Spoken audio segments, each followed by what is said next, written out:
Hey guys, good day. We are journeying towards the final few hours of Jesus' life here on this planet. And today, traditionally, we enter into what they call Holy Week. And it's a very emotive time. It's a very contemplative time as we consider all the different aspects of what Jesus did and the things he said on his way to the cross. But I want to escape from the book of Mark for a moment and take a direction to the book of John, because John has a very specific account that the other Gospels do not have, but I really think that is worth noting. It's the account of Jesus washing his disciples' feet. Let me read this to you. The evening meal was being served, and the devil had already prompted Judas Iscariot, son of Simon, to betray Jesus. Jesus knew that the Father had put all things under his power, and that he had come from God and was returning to God. I think this is one of the reasons that Jesus was able to go through what he went through, because he knew what was going to be coming thereafter. He knew there would be joy after the mourning.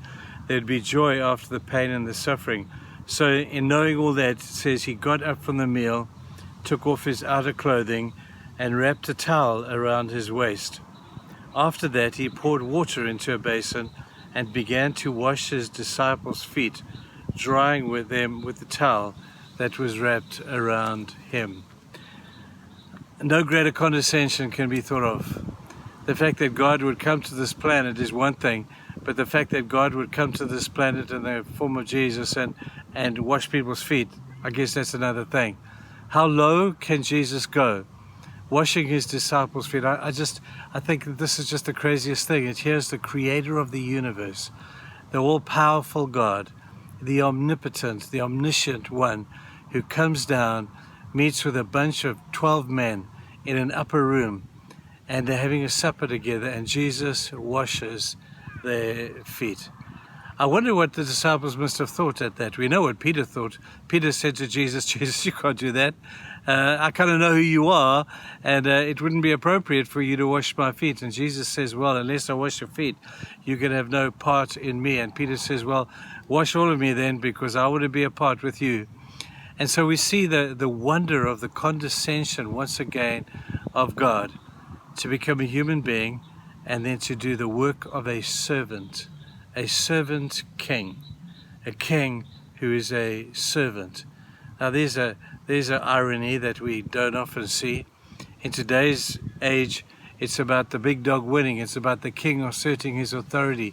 It's about the servant knowing his place. He must know his place, and he must only speak when he's spoken to, and he must be seen and not heard. And here Jesus becomes that person. I find it amazing. But at the same time, Jesus is giving to you and to me an example for ourselves to follow. When Jesus says, do as I do, in the story of the Good Samaritan, go and do likewise, I guess he could well have said it at this time as well. Go and do likewise. Now, I think that the washing of feet is symbolic. It's not necessarily, it can be, and it's beautiful if it's literal, but the symbolic washing of the feet of people who have nothing to add to us, who've got nothing to give to us, who we can benefit nothing from. Jesus says, wash their feet. I wouldn't mind washing necessarily the feet of a king, or the feet of somebody who I know would be a great investment for the kingdom and for our church or for me or whatever. I wouldn't have too much of a problem washing that guy's feet.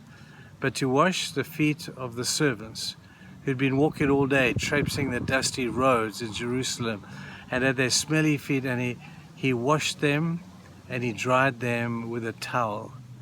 Jesus says, go and do likewise.